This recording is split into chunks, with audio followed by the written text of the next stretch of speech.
صدق اللہ العظیم الصلاۃ والسلام علیک یا سیدی یا رسول اللہ وعلی آلک واصحابک یا سیدی یا حبیب اللہ الصلاۃ والسلام علیک یا نبی اللہ وعلی آلک واصحابک یا نور اللہ. برادران عزیز وقار، السلام علیکم ورحمۃ اللہ وبرکاتہ. اللہ کی توفیق سے رمضان کریم کی ان حسین ساعتوں میں ہم درس بخاری کی اس حسین نشست میں حاضر ہیں. دعا ہے خالق کائنات بصدقہ حضور صاحب الاولاد ہم سب کا آنا مل بیٹھنا اپنے بارگاہ میں شرف قبولیت عطا فرمائے. اللہ وحدہ لا شریک تمام حاضرین و سامعین کی تمام طرح کی نیک اور جائز مرادوں کو پورا فرمائے. آج کا ہمارا سبق ہے ایسی دعا سے اللہ کی پناہ مانگنا کہ جو اس کی بارگاہ میں مقبول نہ ہو. حضور جان نور صلی اللہ علیہ وسلم نے جن چیزوں سے پناہ مانگی ہے اس میں ایک ایسی دعا بھی ہے کہ جو مقبول ہونے والی نہ ہو. حضور صلی اللہ علیہ وسلم تعلیم امت کے لیے دربار خدا بندی میں دعا کرتے ہیں، اللہم انی اعوذ بک من دعاء لا یسمع.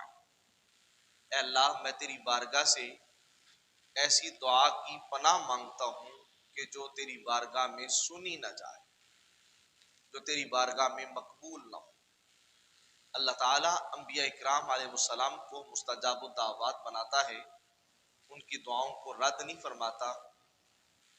تو اللہ کے نبی صلی اللہ علیہ وسلم کی یہ دعائیں دراصل امت کے لیے باعث خیر ہے، امت کے لیے تعلیم ہے کہ انسان ہمیشہ اس بات کی فکر میں مگن رہے کہ میں حت المقدور وہ کام ضرور کروں جن کی بنا پہ میری دعا قبول ہوتی ہے،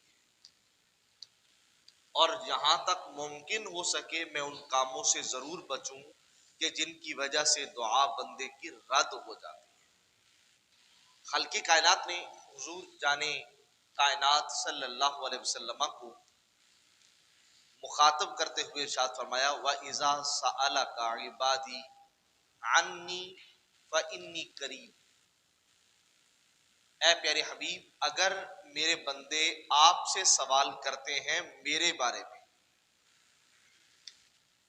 انداز دیکھیے گا کتنا حسین ہے اس آیت کریمہ کا کہ میرے بندے میرے بارے میں آپ سے پوچھتے ہیں تو آپ کیا ارشاد فرمائیے، فَإِنِّي قَرِيبٌ، میں دور نہیں، میں تو تمہارے قریب بستا ہوں.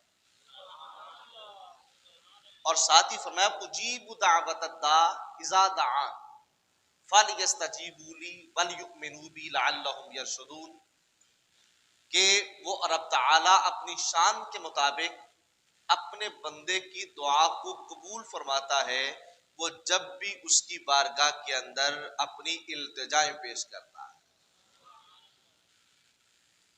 تو خالق کائنات اس آیت کریمہ کے اندر اللہ کے نبی صلی اللہ علیہ وسلم کو وسیلہ اور واسطہ بنا کر اپنے بندوں کو یہ اعتماد اور یقین دلا رہا ہے کہ میرے بندے، میں تیرا رب تیرے قریب، تو جسے پکار رہا ہے، تو جسے یاد کرتا ہے وہ تجھ سے دور نہیں ہے، وہ تو تیرے قریب ہے، وہ تو اپنی شان کے مطابق تیری شارک سے بھی زیادہ قریب ہے. اس لیے بندے کا یہ حق بنتا ہے کہ وہ ہمیشہ اپنے رب کے حضور گڑ گڑائے، اپنے رب کے حضور وہ اپنی التجائیں پیش کرے، وہ زیادہ سے زیادہ وقت اللہ تعالیٰ کی بندگی کے ساتھ ساتھ اس کی بارگاہ میں مانگنے کے اندر گزارے. اس لیے کہ حضور صلی اللہ علیہ وسلم ارشاد فرماتے ہیں، الدعاء مخ العبادہ، یہ دعا تمام عبادتوں کا مغز ہوتا ہے. آپ سمجھتے ہیں بندہ صحیح سلامت ہو، جوان ہو، تندرست و توانا ہو، لیکن اس کے پاس دماغ نہ ہو تو ہم اس کو دیوانہ کہیں گے، پاگل کہیں گے، بے اعتبارہ کہیں گے. اس بندے کی بات کا، گفتگو کا کوئی اعتبار نہیں ہوگا. تو حضور فرماتے ہیں الدعاء مخ العبادہ، کہ دعا تمہاری عبادت کا مغز ہے، یعنی اگر تم چاہتے ہو کہ تمہاری عبادات درجہ مقبولیت تک جائے، اگر تم چاہتے ہو تمہاری عبادات صحیح سلامت ہو، اگر تم چاہتے ہو کہ تمہاری دعائیں وہ اتنی عام ہو جائیں کہ وہ اللہ تعالی کی دربار کے اندر مقبولیت کا درجہ پا جائیں، تو فرمایا پھر کیا کرو، اپنی عبادات کے ساتھ کثرت سے دعائیں مانگو۔ رسول کریم صلی اللہ علیہ وسلم کی زبان مبارک کو اللہ تعالیٰ نے یہ شرف بخشا تھا کہ آپ کی زبان مبارک سے اگر کوئی جملہ نکلتا ہے تو اللہ تعالیٰ اس کو بہت جلد قبول فرما لیتا ہے، بہت جلد قبول فرما لیتا ہے۔ اندازہ کیجئے حضور نبی پاک علیہ الصلوۃ والسلام کو چھینک مبارک آئی، قریب ہی ایک یہودی بیٹھا تھا، حضور علیہ السلام کی چھینک سن کر اس نے کہا یرحمک اللہ۔ جب چھینک آئے تو کہنا چاہیے یرحمک اللہ، تو اس یہودی نے کہہ دیا یرحمک اللہ۔ حضور علیہ السلام نے اس کے جواب میں فرمایا اللہ تجھے ہدایت عطا کرے۔ بس نبی پاک علیہ الصلوۃ والسلام کی زبان مبارک سے اس جملے کا نکلنا تھا کہ اللہ نے اس یہودی کی زبان پہ کلمہ شہادت جاری فرما دی۔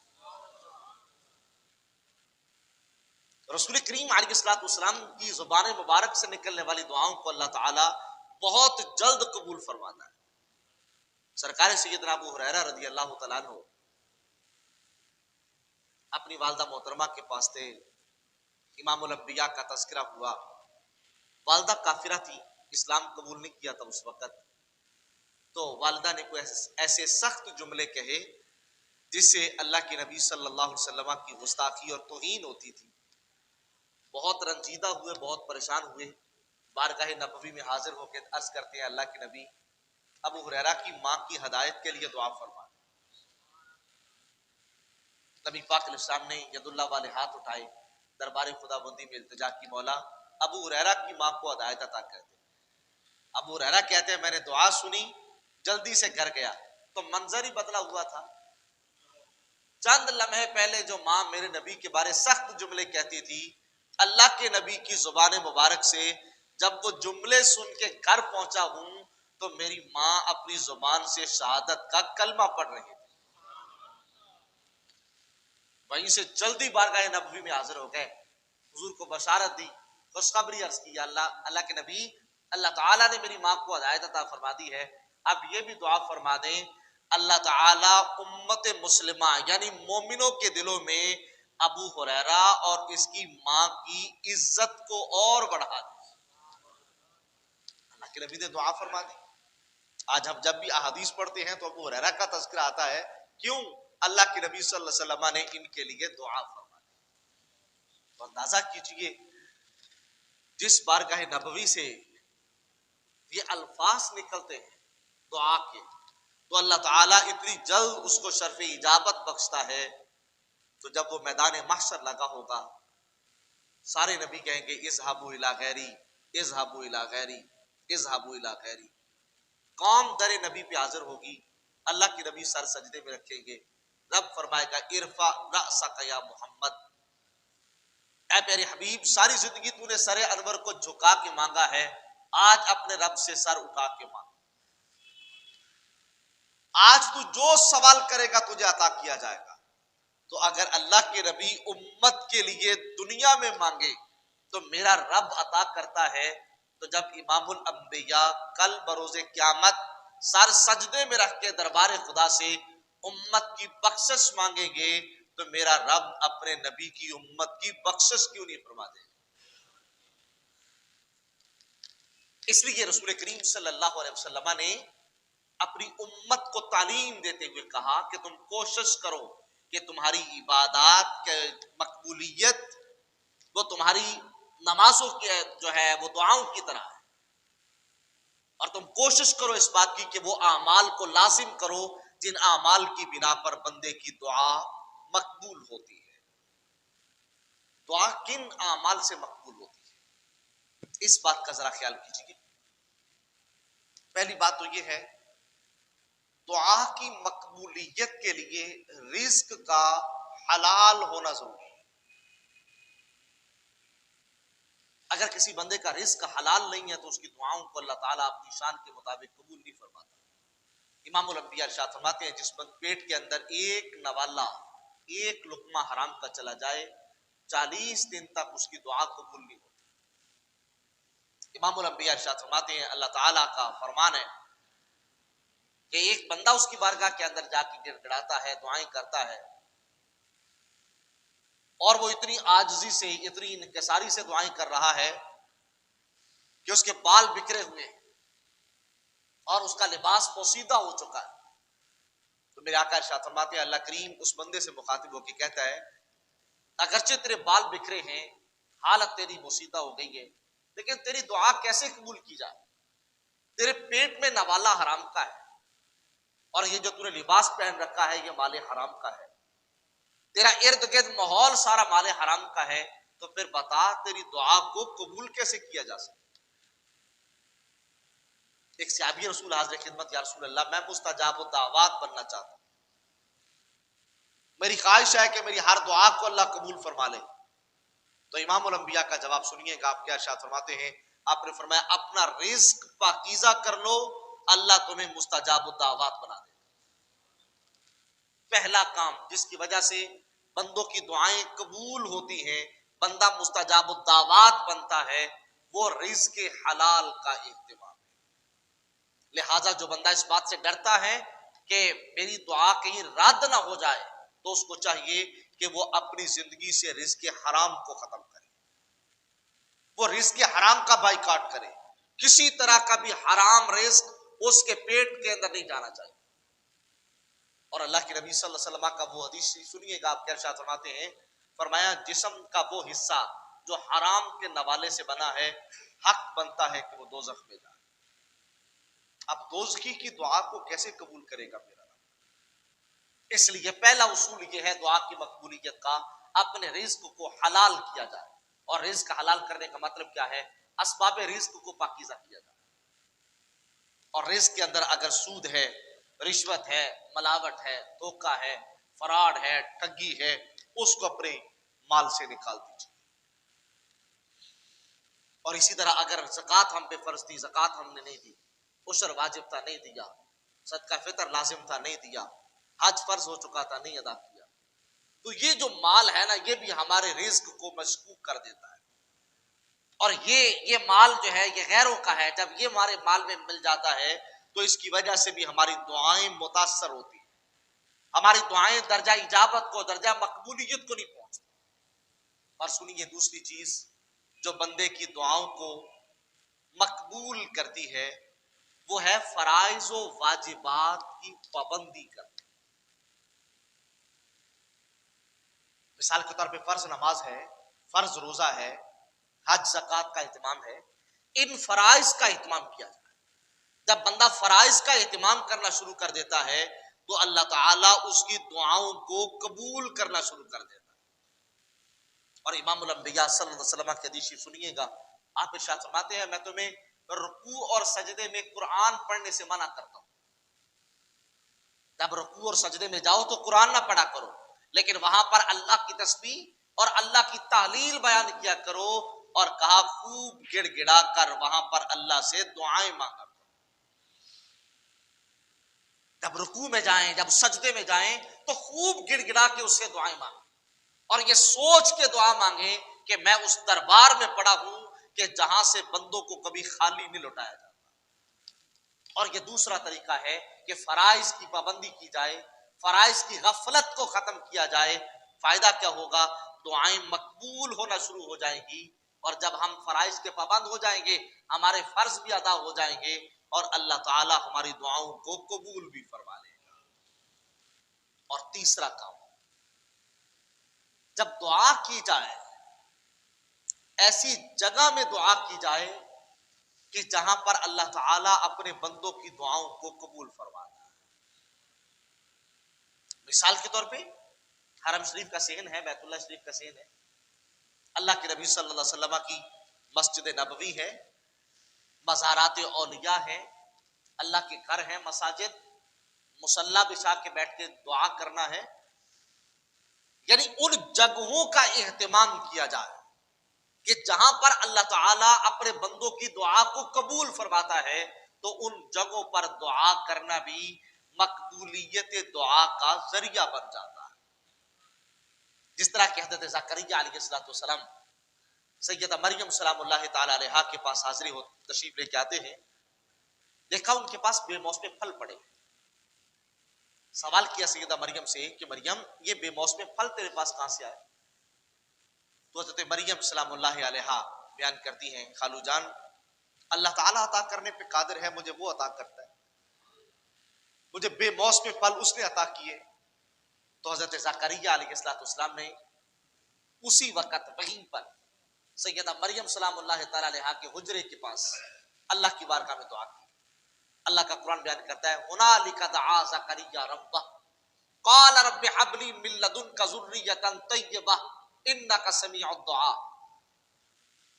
اسی جگہ پر دعا مانگی، اے اللہ تو مجھے پاکیزہ اولاد عطا فرما، پاکیزہ اولاد عطا فرما دے۔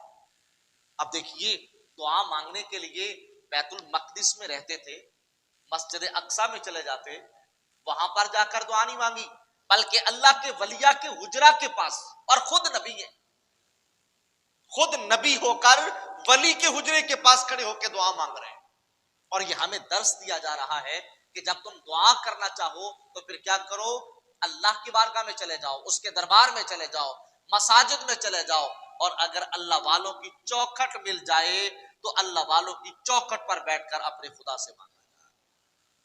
اور دیکھیے اگر یہ دعا مانگی گئی ہے تو اللہ تعالیٰ نے شرف اجابت بھی بخشا۔ یہ دعا مانگی ہے اللہ پاکیزہ اولاد عطا کر دے، تو خالق کائنات نے بشارت دی اور کیا فرمایا، یا زکریا انا نبشرک بغلام اسمہ یحییٰ لم نجعل لہ من قبل سمیا۔ اے زکریا ہم تجھے پاکیزہ بیٹے کی بشارت دیتے ہیں، اور فرمایا ہم تجھے عطا بھی بیٹا کریں گے، اور بیٹا بھی ایسا ہوگا کہ وہ پیدا بعد میں ہوگا، اور اس کا نام یحییٰ ہم نے پہلے رکھ دیا۔ اور ان آیات پر غور کریں ذرا، دعا کی مقبولیت کے اسباب میں ایک سبب ان آیات میں بھی ذکر کر دیا گیا کہ جب دعا مانگی جائے تو حلال دعا مانگی جائے، حرام دعا نہ مانگی جائے، ممنوع چیز کی دعا نہ مانگی جائے، جس چیز سے اللہ رسول نے منع کیا ہے وہ نہ مانگا جائے۔ اب یہاں دیکھیے کیا مانگا، اے اللہ مجھے پاکیزہ اولاد عطا فرما، قال رب هب لي من لدنك ذرية طیبہ، اے اللہ مجھے پاکیزہ اولاد عطا فرما دے۔ اب دیکھیے پاکیزہ اولاد، صرف اولاد نہیں مانگی، پاکیزہ اولاد مانگی، تو پھر اللہ تعالیٰ نے عزت والا بیٹا عطا فرمایا، اور پھر بیٹا وہ عطا کیا جو ابھی پنگھوڑے میں ہے تو اعلان نبوت کرنا ہے۔ فرمایا یا یحییٰ خذ الکتاب بقوہ وآتیناہ الحکم صبیا، اے یحییٰ کتاب کو مضبوطی سے پکڑ، اور ہم نے تجھے حکمت بچپن میں عطا کر دی۔ تو جب بھی دعا مانگی جائے تو دعا حلال چیز کی مانگی جائے، حرام چیز کی نہ مانگی جائے۔ اور دعا کی مقبولیت کا ایک سبب یہ بھی ہے، جب دعا مانگی جائے تو یقین سے مانگی جائے، دعا کے اندر تذبذب نہ ہو، دعا کے اندر شک نہ ہو، اور جب مانگا جائے تو اتنے تیقن سے مانگا جائے کہ میرا رب کبھی بھی اپنی بارگاہ کے اندر گڑ گڑانے والے کو خالی نہیں لوٹاتا۔ یعنی یہ نہ کہے عطا کرنا ہے تو کر دے، نہیں کرنا تیری مرضی، نہ، جب مانگا جائے تو یقین سے مانگا جائے، اور جب مانگا جائے تو یقین کامل سے مانگا جائے۔ تو جب بندہ یقین کامل سے مانگے گا تو پھر رب کائنات اپنے بندے کو ضرور عطا فرما دے گا۔ اور دعا کی مقبولیت کے لیے ایک طریقہ یہ بھی ہے کہ مخلوق خدا کی خدمت کی جائے۔ جو بندہ مخلوق خدا کی خدمت کا عادی ہو جاتا ہے، مخلوق خدا کے اوپر مہربان ہو جاتا ہے، پھر اللہ تعالیٰ اس بندے کی دعاؤں کو قبول کرنا شروع کر دیتا ہے، اسے مستجاب الدعوات بنا دیتا ہے۔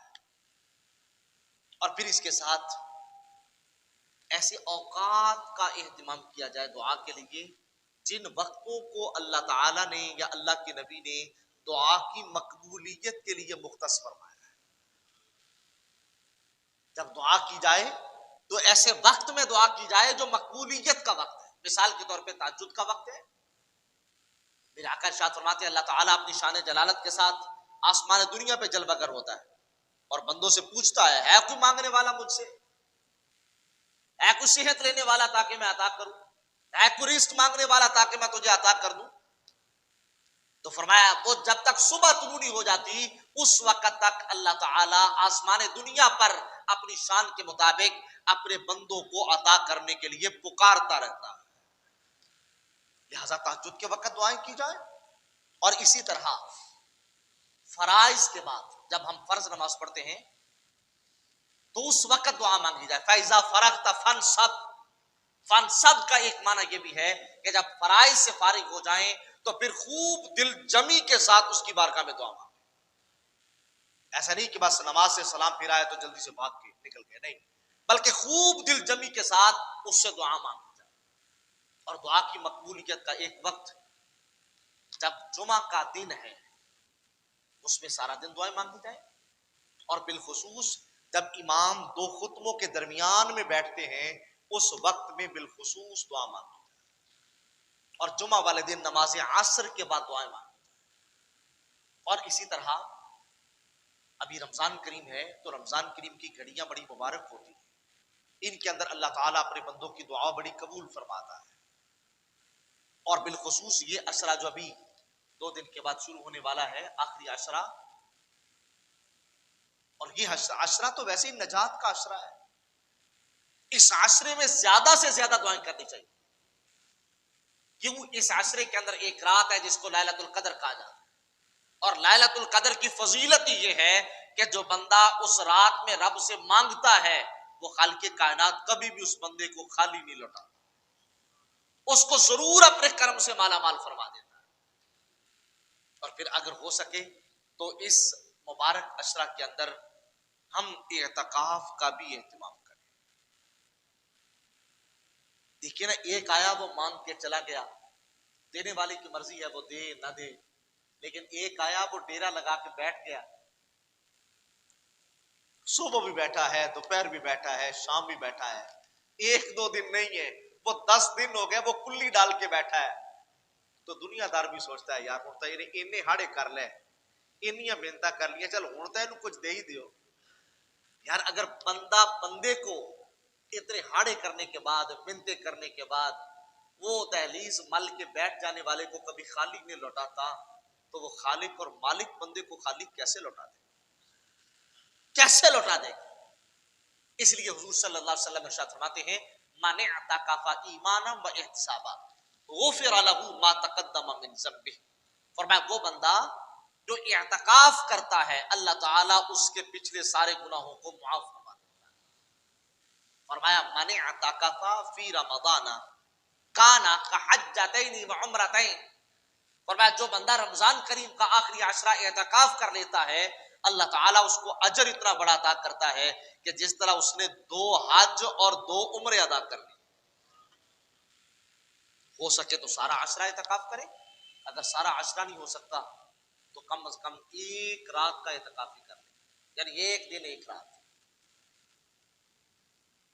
اور سنیے وہ حدیث شریف اور ہمیشہ یاد رکھیے میرے آقا کے ارشاد فرماتے ہیں، آپ نے فرمایا جو بندہ رمضان کریم کے اندر ایک دن کا اعتکاف کرتا ہے اللہ تعالیٰ اس بندے اور دوزخ کے درمیان میں 3 خندقیں بنا دیتا ہے.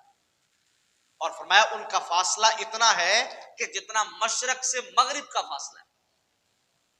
یعنی جو 1 دن کا اعتکاف کر لے رمضان کا تو اللہ تعالیٰ اس کو دوزخ سے اتنا دور کر دیتا ہے گویا جس طرح مشرق سے مغرب دور ہے. یار 1-2 دن تو بندہ یار دوست کے پاس گیا ہوا بھی رہ جاتا ہے، عزیز و اقارب کے گیا ہوا بھی 1-2 راتیں رہ آتا ہے. تو پھر کیوں نہ ہو کہ اہتمام کے ساتھ ممکن ہو سکے تو سارا عشرہ نہ ہو سکے تو جو طاق رہتے ہیں 21 ہے، 23 ہے، 25 ہے، 27 ہے، 29 ہے، ان راتوں میں سے کسی ایک رات کا اعتکاف نیت کر کے کیا جائے کہ اللہ تعالی میں تیری بارگاہ کے اندر یہ رات صرف اس لیے بیٹھا ہوں کہ میں منگتا تو مالک ہے دینے والا. تو جب بندہ یہ نیت کر کے بیٹھے گا کہ میں نے تجھ سے لے کے اٹھنا ہے تو وہ خالق بندے کو کبھی مایوس نہیں لوٹاتا. وہ تو خود کہتا ہے ان رحمت اللہ قریب من المحسنین، احسان کرنے والوں کی اس کی رحمت بڑی قریب ہے. اور وہ خود کہتا ہے لا تقنطوا من رحمت اللہ، میری رحمت سے نا امید نہ ہو جا. تو اس لیے اس عشرے کا اعتکاف کیا جائے، یہ بھی دعا کی مقبولیت کا ایک ذریعہ ہے. اور پھر دعا کی مقبولیت کا ایک طریقہ یہ بھی ہے، جب دعا مانگی جائے نا تو سب سے پہلے اللہ تعالیٰ کی حمد و ثنا کی جائے. یہ دعا کا طریقہ بھی ہے، سن لیجئے. ہم بیٹھتے ہیں فوراً دعا مانگتے ہیں، اپنے جملے کہہ دیتے ہیں. ایک صحابی بیٹھے اور جلدی جلدی دعا مانگنے لگے تو حضور نے فرمایا کیا جلدی ہے تجھے، کیا جلدی ہے تجھے؟ یعنی جس سے مانگتا ہے پہلے اس کو مان تو لے. ماننے کا مطلب کیا ہے کہ وَلِلَّهِ الْأَسْمَاءُ الْحُسْنَى فَادْعُوهُ بِهَا، کہ اللہ تعالیٰ کے اسماء بہت خوبصورت ہے، وہ بہت اچھے اچھے ناموں کا مالک ہے. تو کیا کرو تم اچھے اچھے ناموں کے ذریعے سے اس کو پکارا کرو.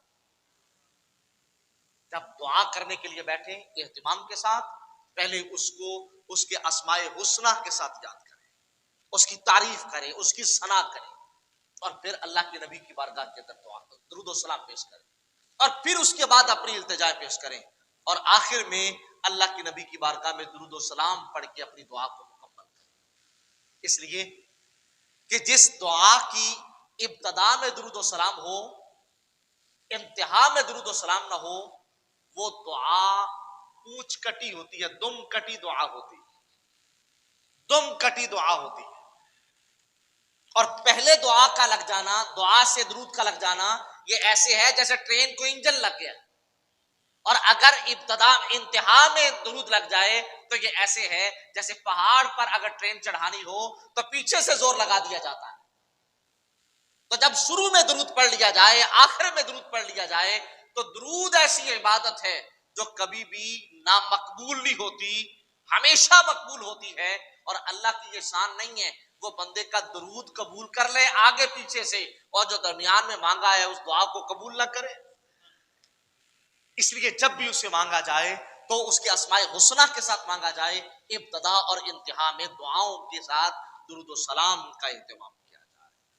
اللہ تعالیٰ کی بارگاہ کے اندر ہمیشہ یہ دعا بھی مانگتے رہنا چاہیے. اللہم انی اعوذ بک من دعاء لا یسمع، اے اللہ میں تجھ سے ایسی دعا کی پناہ مانگتا ہوں کہ جو تیری بارگاہ میں منظور نہ کی جائے، مقبول نہ کی جائے، مردود ہو جائے. اور اللہ کے نبی صلی اللہ علیہ وسلم نے یہاں دعا سے پناہ کیوں مانگی ہے جو مقبول نہ ہو؟ جب بندہ دعا مانگتا ہے نا، مقبول نہ ہو، قبول نہ کی جائے، تو بندہ اس کی رحمت سے مایوس ہو جاتا ہے، مانگنا چھوڑ دیتا ہے. وہ کہتا ہے میں نے بڑی دعائیں مانگی ہیں، میں نے بہت مانگا ہے، اسے ملتا تو ہے نہیں ہے، کیا فائدہ مانگنے کا. اس لیے اللہ کے نبی صلی اللہ علیہ وسلم نے پناہ مانگ کے بتایا کہ تم پناہ مانگتے رہا کرو کہ تمہیں اگر ایسی دعائیں ملیں گی کہ جو مقبول نہیں ہوتی تو تم آہستہ آہستہ اس کی رحمت سے دور ہٹتے چلے جاؤ. لیکن ساتھ میں اللہ کے نبی نے یہ بھی فرما دیا، فرمایا تم جو دعا مانگتے ہو اس کا صلہ یا دنیا میں مل جاتا ہے یا اس کی جزا اور اجر آخرت میں مل جائے گا. اور میرے آقا نے فرمایا جب تمہیں تمہاری آخرت کے اندر دعاؤں کا صلہ دیا جائے گا نا تو تمہارے دل میں خواہش ہوگی کاش دنیا میں میری ایک دعا بھی قبول نہ ہو. تمہاری دعاؤں کا اتنا بڑا صلہ، تمہاری دعاؤں کا اتنا بڑا اجر دیا جائے گا. اس لیے برادر سی وقر اپنی عبادات کے لیے اور بالخصوص دعاؤں کا اہتمام کریں. اور جب بھی مسجد پاک میں تشریف لاتے ہیں تو زیادہ سے زیادہ بیٹھ کے دعا کیا کریں. جب نماز سے فارغ ہوتے ہیں زیادہ سے زیادہ دعا کا اہتمام کریں، بالخصوص سجدے میں سر رکھ کے اس کی بارگاہ میں گڑ گڑانے پڑیں، اپنے لیے، اہل و عیال کے لیے، امت مسلمہ کے لیے. اور جب رات سونے کا وقت ہونا تو وضو کر کے اپنے بستر پر بیٹھ جائیں، اور سونے سے پہلے اپنے بستر پر بیٹھ کر اگر آپ گڑ گڑا کے دعائیں مانگیں گے نا تو پھر آپ ان دعاؤں کے آثار اپنی زندگی میں دیکھیں. اگر ہو سکے تو بستر کی چادر سفید کر دیجیے، جو بغیر داغ کے ہو، داغ نہ لگاؤ. تو اس چادر کو سامنے تصور کر کے کہیں کہ مولا جس طرح یہ کپڑا پاک ہے نا، مولا تو میرے نفس کو، میری ذات کو گناہوں سے یوں پاک کر، اے اللہ جیسے یہ صاف ستھرا ہے نا مجھے ایسے پاکیزہ ستھرا کر، اور پھر دعا کر کے اسی کپڑے پر لیٹ جائیے تو پھر دیکھنا اللہ تعالیٰ کی رحمت کی برسات کیسے ہے۔ جو کہتے ہیں نا میں نے بڑی دعائیں مانگی ہیں قبول نہیں ہوئی، وہ ذرا اس پہ عمل کر کے دیکھیں، نماز عشاء ادا کریں، 2 رکعت نماز نفل برائے توبہ پڑھیں اور اپنے بستر پہ چلے جائیں، بستر بھی پاک ہو، آپ بھی باوضو ہو، بستر پہ بیٹھ کے دعا کر کے بغیر کلام کیے ہوئے سو جائیں، پھر اللہ تعالیٰ تمہاری دعاؤں کو ضرور قبول